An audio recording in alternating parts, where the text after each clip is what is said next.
Press conference के मेरे मित्रों और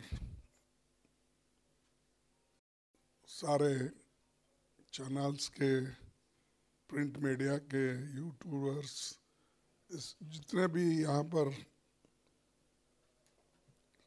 हमारे पास इस प्रेस कॉन्फ्रेंस में शामिल हो गए, उन सब का मैं स्वागत करता हूँ।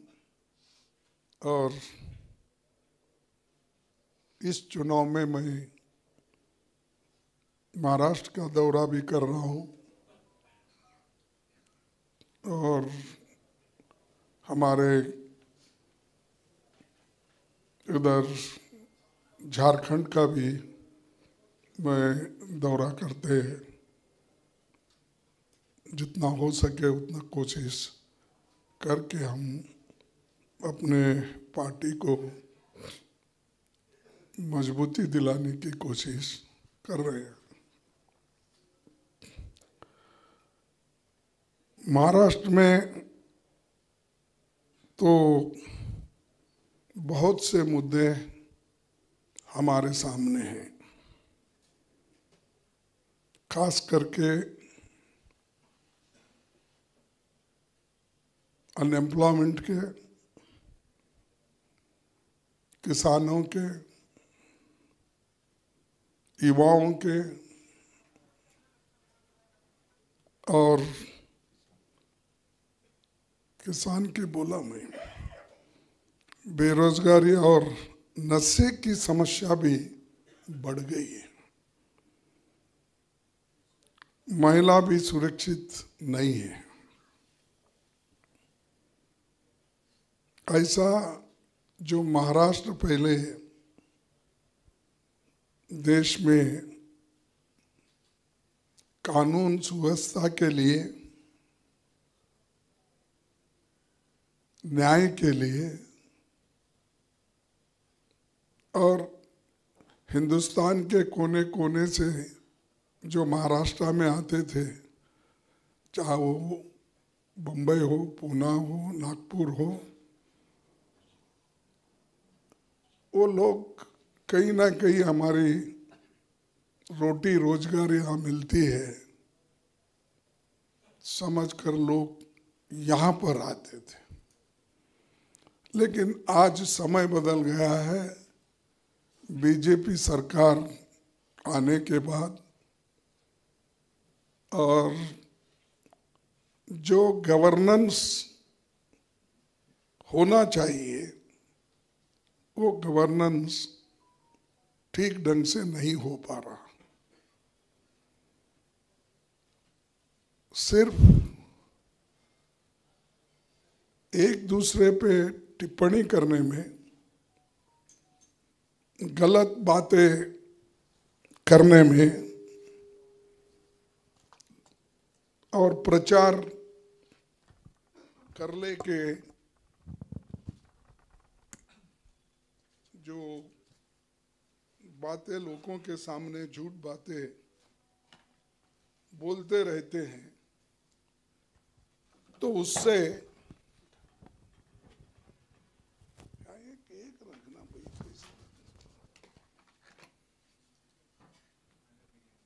तो ये चुनाव महाराष्ट्र को दोबारा प्रगति पथ पर लाना है। इसके लिए अच्छी सरकार यहाँ पर होना है। इसीलिए मैं महाराष्ट्र विकास आघाड़ी का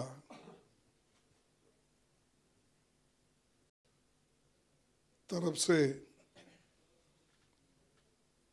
सभी से निवेदन करने के लिए पहुंचा हूं। यहाँ पर तो अब सारे देश के बीजेपी के चीफ मिनिस्टर्स आए, मिनिस्टर्स आए हैं, सेंट्रल मिनिस्टर्स आए हैं। शायद मैं समझता हूँ हमारे 228 सीटें नहीं, 288।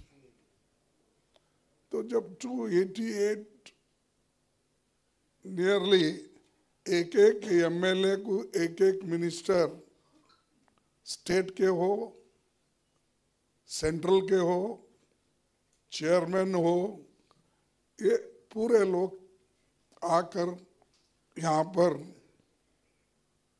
कोशिश कर रहे हैं कि फिर ये जो तोड़फोड़ की सरकार यहाँ बनी है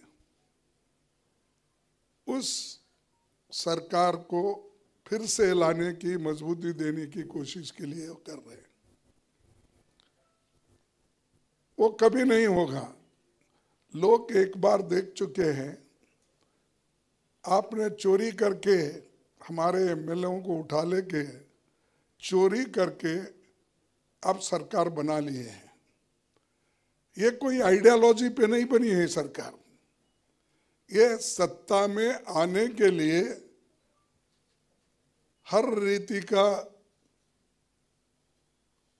वो कोशिश करके किसी तरह सत्ता टिकाना, इस मकसद से वो आघाड़ी की सरकार बनाई है।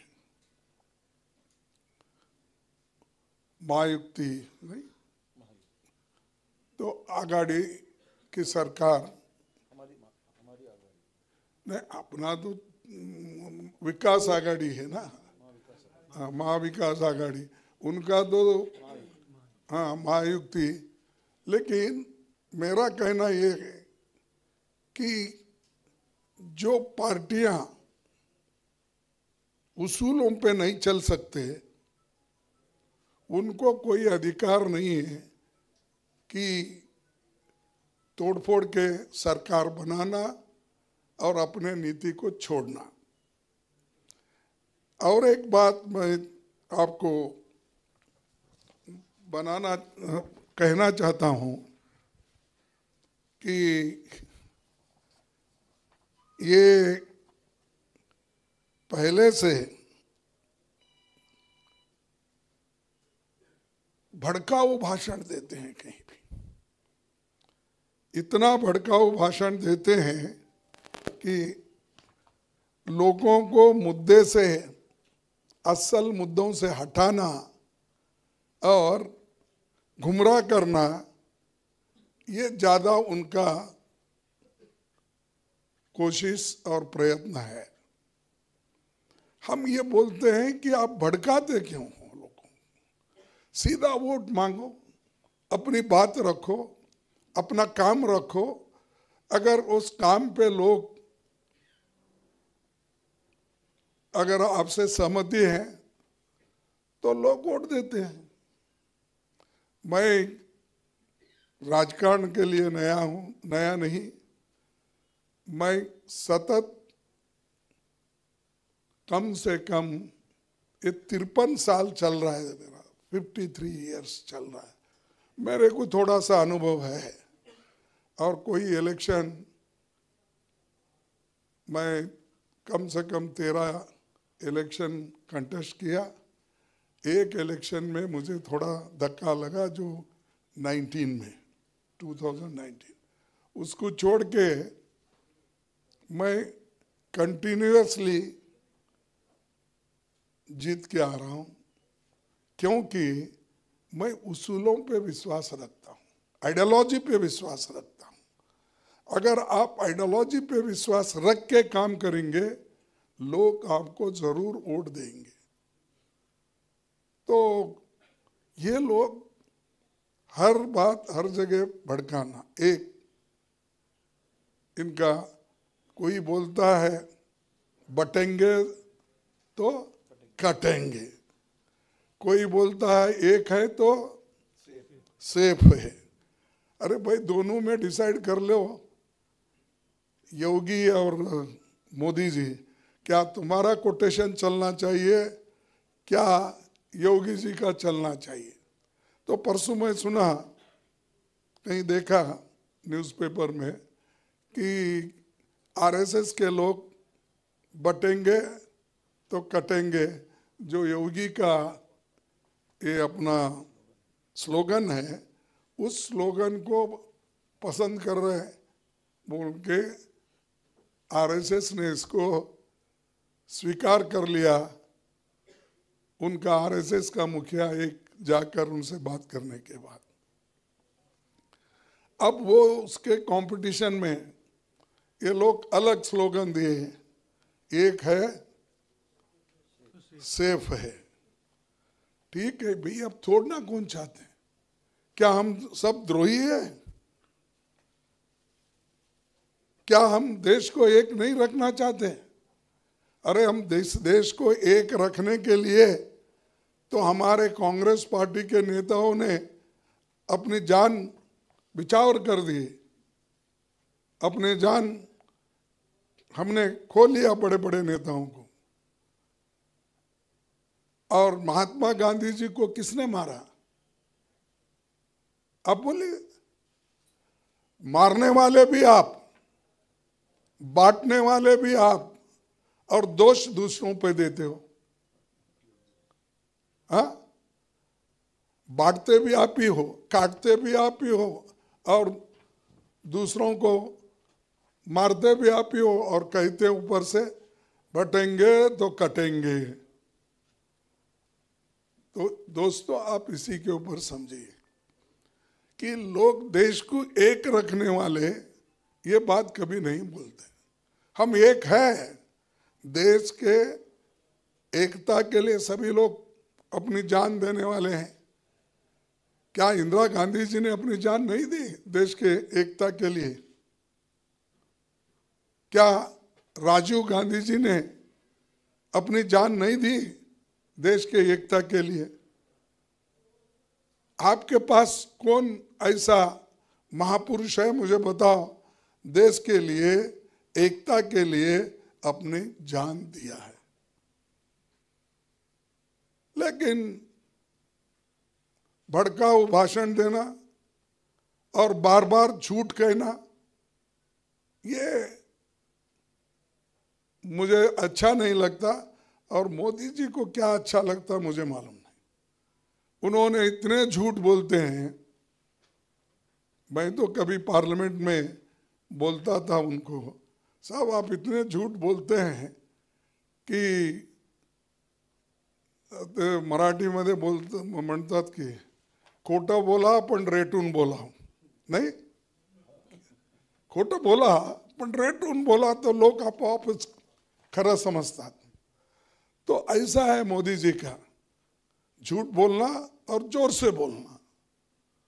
अब भाई आप ही खुद बोले कि मैं बाहर देशों में कांग्रेस पार्टी के, कांग्रेस सरकार ने काला धन रखा है, मैं लाके आपको 100 दिन में दूंगा। दिए? ये झूठ नहीं है। और आपने ये कहा उसके बाद में 2-2 करोड़ नौकरियां हर साल मैं दूंगा। 10 करोड़ नौकरियां आपने दी इस 11 साल में। फिर आपने कहा किसानों के लिए आप एमएसपी डबल करेंगे, आपने किया। महिलाओं पर जो अत्याचार हो गए, इसके बाद मैं आने के बाद खत्म होगा। नोटबंदी का आपने कहा कि नोटबंदी इसलिए मैं करना चाहता हूं, काला धन खत्म करने के लिए और टेररिस्ट को रोकने के लिए, इन्फ्लेशन को रोकने के लिए मैं ये 100 दिन में आपको करके बताऊंगा, ये भी बोले। अगर नहीं करूंगा तो मुझे किसी भी चौरस्ते पे आप मुझे हैंग कर सकते हैं। ये मेरे शब्द नहीं। जो सजा दिए वो मैं लेने के लिए तैयार हूं, किसी भी चौरस्ते पे। अरे एक प्राइम मिनिस्टर होके इतने झूठ बोलते हैं। और हम अगर बोले तो बीजेपी आरएसएस वालों को लगता है कि भाई ये कांग्रेस वाले उसको उनके ऊपर गैर ऐसे इल्जाम लगा रहे हैं। तो ये जो है मोदी जी का बार बार ऐसे बात करके सब तरफ भ्रम पैदा करना, झूठ बोलना, ये उनका काम। और जब कांग्रेस अपनी एक स्कीम बना के लोगों के सामने रखती है, उसको उन्होंने कहा कि ये फ्री बी है, क्या फ्री बी क्या रेवड़ी है। उसने कहा साहब आपने क्या कर रहे, आप जो हम किए थे गारंटी जो दिए थे, आप वही गारंटीज आप रिपीट कर रहे हो और बोल रहे हो कि कल ही भाषण उन्होंने किया। कहीं भी जाते, मैं झारखंड गया था, वहां भी उन्होंने एक दिन पहले भाषण किया था ऐसा ही। तो मैं आपको चंद आंकड़े भी दिलाऊंगा इसके बाद में। जब राहुल गांधी जी कहते हैं कि कॉन्स्टिट्यूशन को बचाओ, हम भी कहते हैं, आप भी कहते हैं, कौन नहीं कहता कि कॉन्स्टिट्यूशन के वजह से हमको freedom of expression, freedom of speech और फंडामेंटल राइट्स, रिजर्वेशन, ये सब मिले हैं, कौन नहीं चाहता। और जब वो रेड बुक बताते हैं पब्लिक मीटिंग में, इसको सेव करो बोला, वो अर्बन नक्सलाइट, वो लाल दिखाने का क्या मकसद, कि लाल दिखाने का ये मकसद अर्बन नक्सल को ये प्रोत्साहन दे रहे, कम्युनिस्ट पार्टी को ये प्रोत्साहन दे रहे।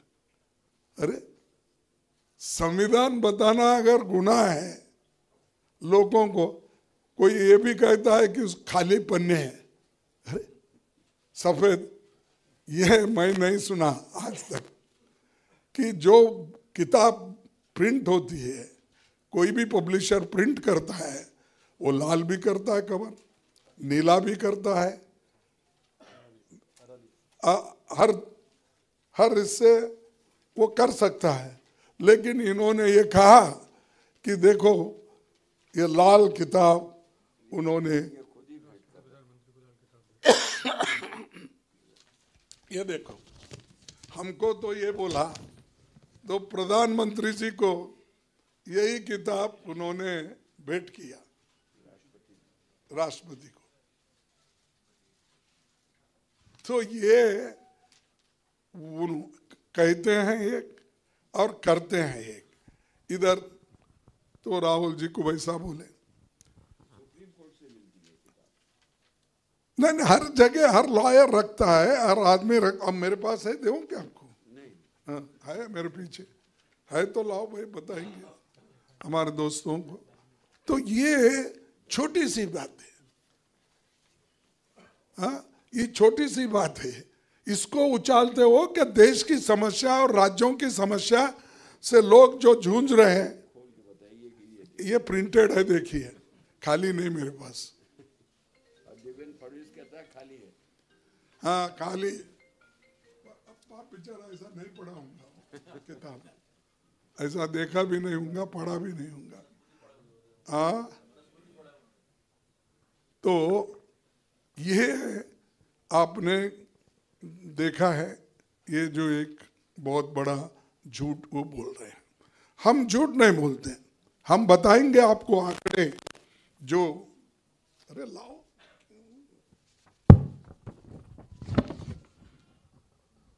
देखिए मैं आपके सामने इसलिए थोड़ा सा वक्त आपका ले रहा हूं, माफ करना, कि ये कर्नाटक का बजट है जिसको उन्होंने बोला कि झूठ, ये इम्प्लीमेंट नहीं करते, कांग्रेस वाले बगैर इम्प्लीमेंट करे ऐसे योजनाएं लाते, लोगों को मूर्ख बना रहे हैं। लेकिन खुद अगर मोदी साहब वहाँ का बजट पढ़ते या अपने फाइनेंस मिनिस्टर से पढ़ाते या अपने सेक्रेटरी से पढ़ लेके बोलते तो मैं बोलता था भाई ठीक है, चूक हो गई। हमने कर्नाटक में गृह ज्योति जो 200 यूनिट फ्री इलेक्ट्रिसिटी देना है और उसके लिए हम 9,657 करोड़ रखा है और अब तक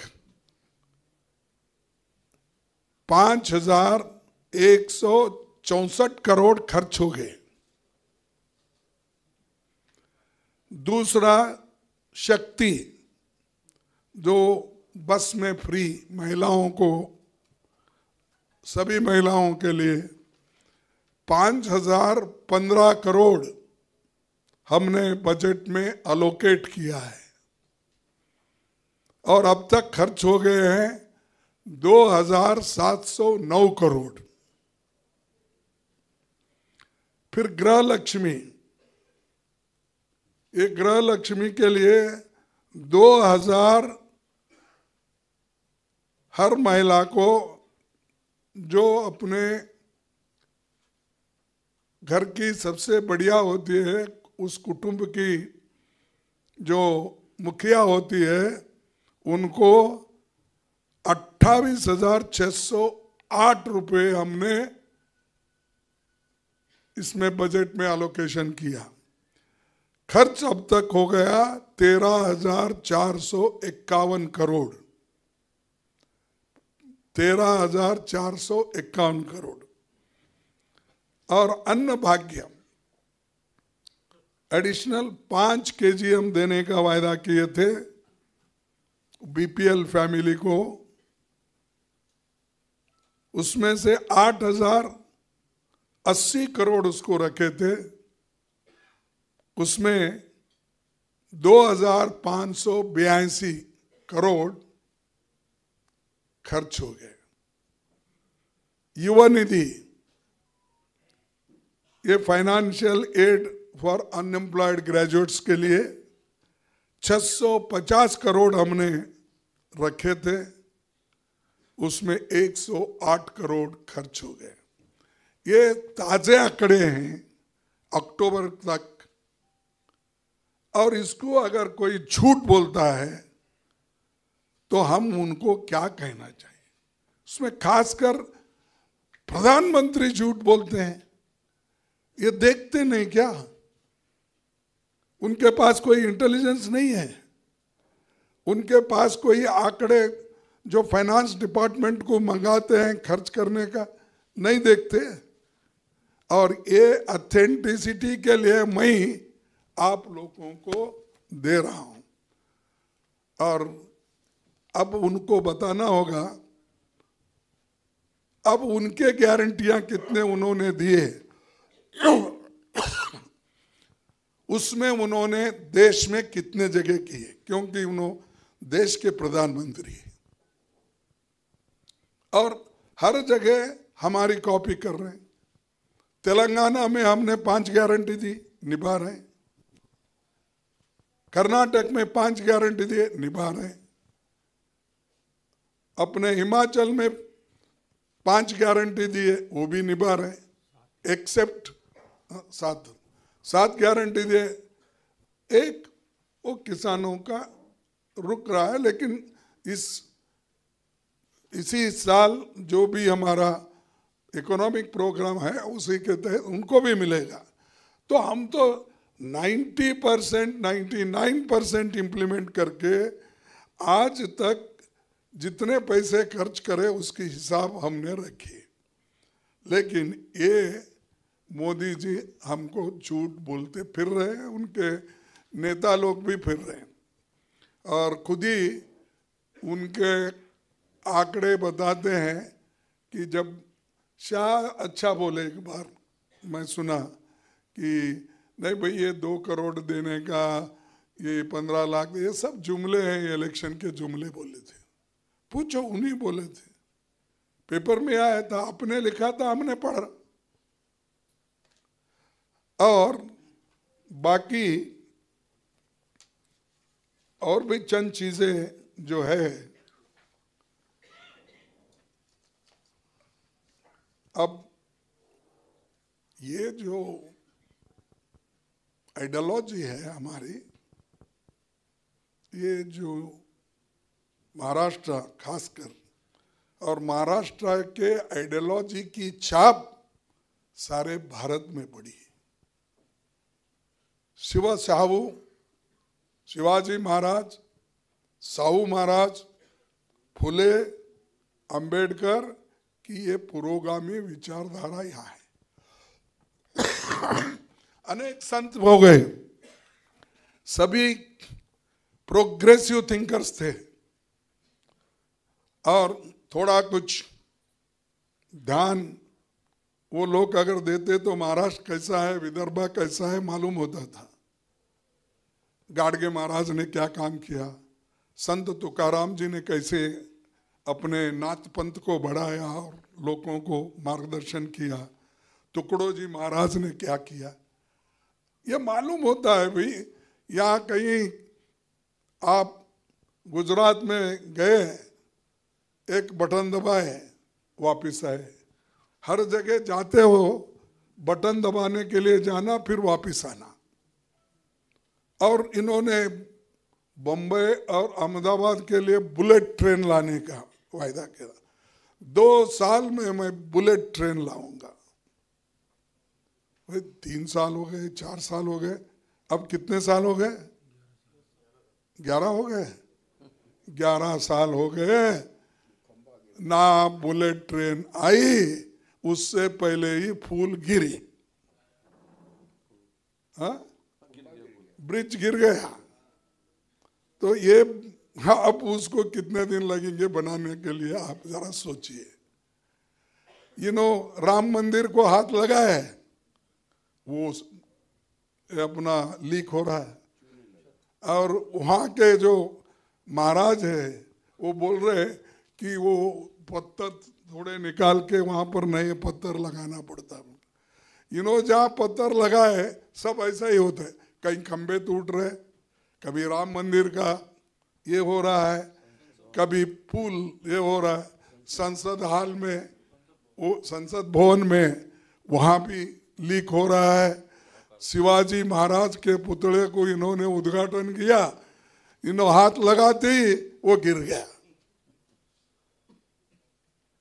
और उन्हीं के एक गुजरात में मेरे को अभी याद है, मुरमा कौन सा हाँ, तो वहाँ पर वो झूलता हुआ फूल को इन्होंने इनॉग्रेट किया, या इनके लोग, इनका हाथ लगा और दूसरे किसी का हाथ लगा मालूम नहीं, वो भी गिर गया। 400 के ऊपर रेलवे एक्सीडेंट हो गए, किसान मर रहा है, रेप हो रहे हैं बच्चियों का, इधर ध्यान नहीं, इधर ध्यान दो भाई। तो ये अगर सरकार रही, ये झूठों की सरकार है यहाँ महाराष्ट्र में, और इनको सबक सिखाना जरूरी है। इसीलिए हम ये चाहते हैं एक अच्छी गवर्नमेंट महाराष्ट्र में देने के लिए, और इसके लिए हमारी जो गठबंधन की सरकार है, इंडिया गठबंधन, उसके तहत एनसीपी शरद पवार और उद्धव ठाकरे जी और कांग्रेस मिलके जो लड़ रही है, वो न्याय के लिए लड़ रही है। और जो महाराष्ट्र को बहुत से चीज़ें नहीं मिले वो मिलना चाहिए, ये हमारा एक अपना एक प्रेशर है। दूसरी चीज़ आपको बताता हूँ, नागपुर में मिहान जो प्रोग्राम था, multi modal international cargo hub and airport at Nagpur, ये टाटा एयरबस जैसे प्रोजेक्ट को बाहर भेज दिया गया। कहाँ? गुजरात गया? अरे मुझे मालूम नहीं गुजरात ऐसा अपने एक प्राइम मिनिस्टर हो के अपने पास कैसा लेता है, वो दूसरों को देता है। ये ऐसा बड़ा प्रोजेक्ट महाराष्ट्र से, नागपुर से गया। अगर यहाँ रहता तो कितने उद्योग मिलते थे, शहर और बढ़ता। तो ये जो चीज, जो इन्वेस्टमेंट आती है वो सारे अपने पास लेके जाते हैं और नाम भी बदलते हैं। वहाँ वल्लभ भाई क्रिकेट स्टेडियम था, उसका नाम बदल के क्या करे, क्या नाम रखे उसका? नरेंद्र मोदी अपना क्रिकेट स्टेडियम। देखो ऐसे लोग हैं। और ये कहते हैं हर जगह इंदिरा गांधी फोटो, हर जगह नेहरू की फोटो, हर जगह महात्मा गांधी की फोटो।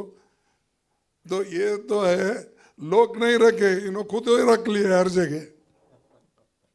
तो ऐसे लोग यहाँ पर आज आकर जो अपना भाषण दे रहे हैं, मैं उनसे यही निवेदन करूंगा, कम से कम सच बोलने की आदत सीख करो। महात्मा गांधी जी गुजरात में पैदा हो गए, पूरे देश को स्वतंत्र दिलाने के लिए, फ्रीडम के लिए उन्होंने फाइट किया।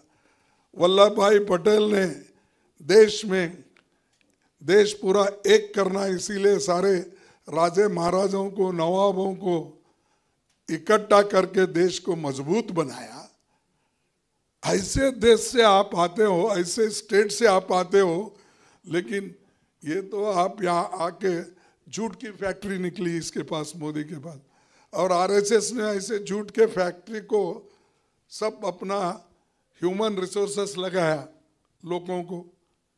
तो ये जो आज करके सबको सब तरफ जो बदनाम कर रहे हैं, और यहाँ नागपुर विदर्भ के लोगों को जो कपास में उनको कुछ फायदा होता था, हमारे किसानों को सोयाबीन में होता था, लेकिन आज इन्होंने विदेश से इंपोर्ट ऑलरेडी 22 लाख बेल्स कपास आयात कर लिया है। अब जब आयात होता है तो ऑटोमेटिकली कपास के दाम यहां गिर जाते हैं। ये उन्हीं का कहना, हमारा नहीं। आप देखो। और दूसरा, एमएसपी किसान को 2200-500 रुपए का कम दाम पर कपास बेचना पड़ रहा है। और दूसरा, सोयाबीन भी जो यहाँ पर पहले एमएसपी पे नीचे नहीं रहता था, उसके साथ उसके ऊपर 5000, हाँ अब 3600 में बेच रहे। तो मेरा कहना यह है, ऐसे अगर आर्थिक नीति बना के इसके ऊपर किसानों के लिए ध्यान दें, इसके ऊपर आप जो गरीब लोगों को नौकरी मिलती है, किसान के पास मिलती है, छोटे मोटे उनको मिलती है, उनको आप ये करके अगर दिए तो देश की भलाई होती है। बातों से नहीं होता है। You generate employment. Have you generated? No, simply अब हमारी हुकूमत जाके कितने दिन हो गई, आजादी मिलने के बाद हमने क्या क्या किया वो तो आपके पास मालूम है, मैं फिर आपको दोहराना नहीं चाहना। लेकिन वो टीका करते बैठते हैं। कांग्रेस ने 70 साल बोलते थे पहले, अब छोड़ दिए, अब 55 साल बोलते हैं। 55 साल में क्या किया? अब मैं 12 साल में इतना कर सकता हूं। हाँ भाई, अब ठीक है, आप 11 साल तो चीफ मिनिस्टर हो, प्राइम मिनिस्टर हो। 13.5 साल तो आप वहाँ चीफ मिनिस्टर थे गुजरात के। फिर वो हिसाब दो ना, आपका 25-26 सालों का आपने क्या किया? यहाँ से ले जाके अगर इतना वो बहुत ही आपने आर्थिक दृष्टि से प्रगति की है, तो फिर यहाँ का मुंबई से नागपुर से प्रोजेक्ट गुजरात को लेके जाने का क्या है मकसद? तो ये है उनका जो भी हमेशा झूठ कहने का, और वो कितने दिन कहेंगे मुझे मालूम नहीं। और अब तो लोग भी अब सुनना छोड़ दिए उन्होंने, सिर्फ संडे आते ही मन की बात, मंडे आते ही झूठ बोलना, फिर ये सब उनके बातों को अब लोग, पहले लोगों को लाके कहीं ना कहीं बिठा के एक पुराना रेडियो रख के सुनाते थे, अब लोग सुनने को तैयार नहीं। कितना झूठ सुनेंगे वो लोग? तो मैं ये जो बार बार हम पे कर रहे हैं गारंटी का, हमने आपको आंकड़ों के साथ बनाया।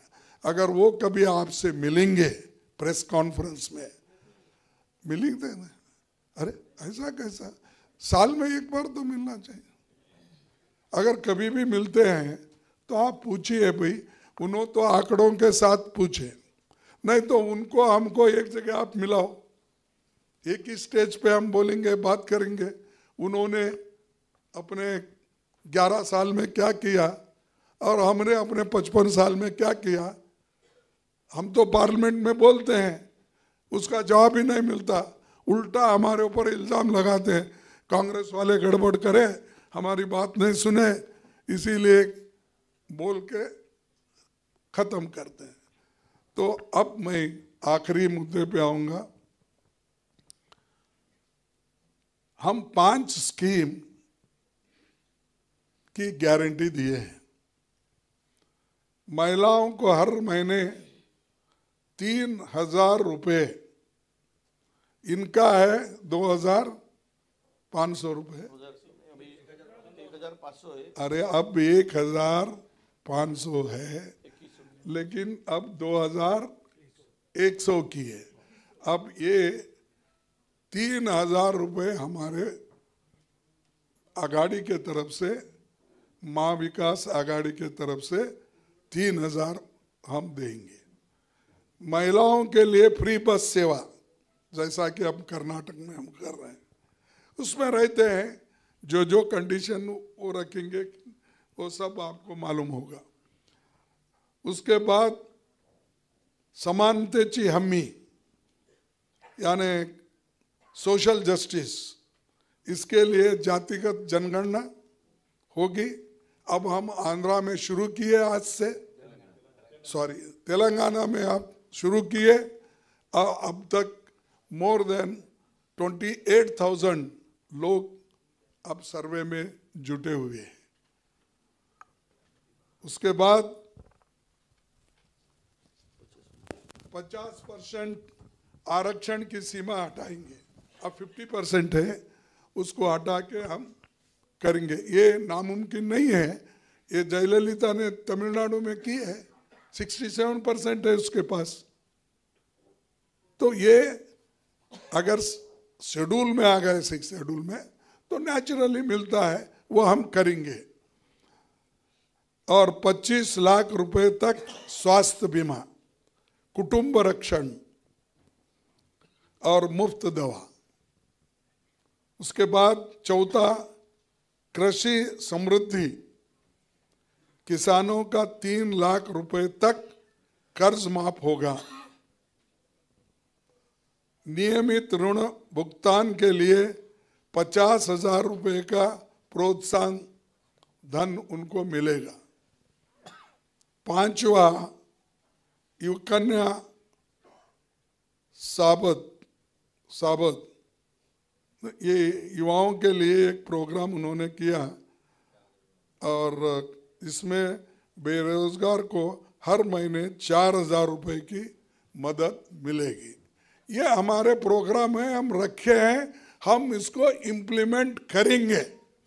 जैसा हम और जगह कर रहे हैं वो करेंगे। हम इससे पहले भी सेंट्रल गवर्नमेंट में जब थे, तब भी हमने जब नरेगा स्कीम निकाले थे, यही बीजेपी के लोग बोले कि ये इम्पॉसिबल, आप इम्प्लीमेंट नहीं कर सकते।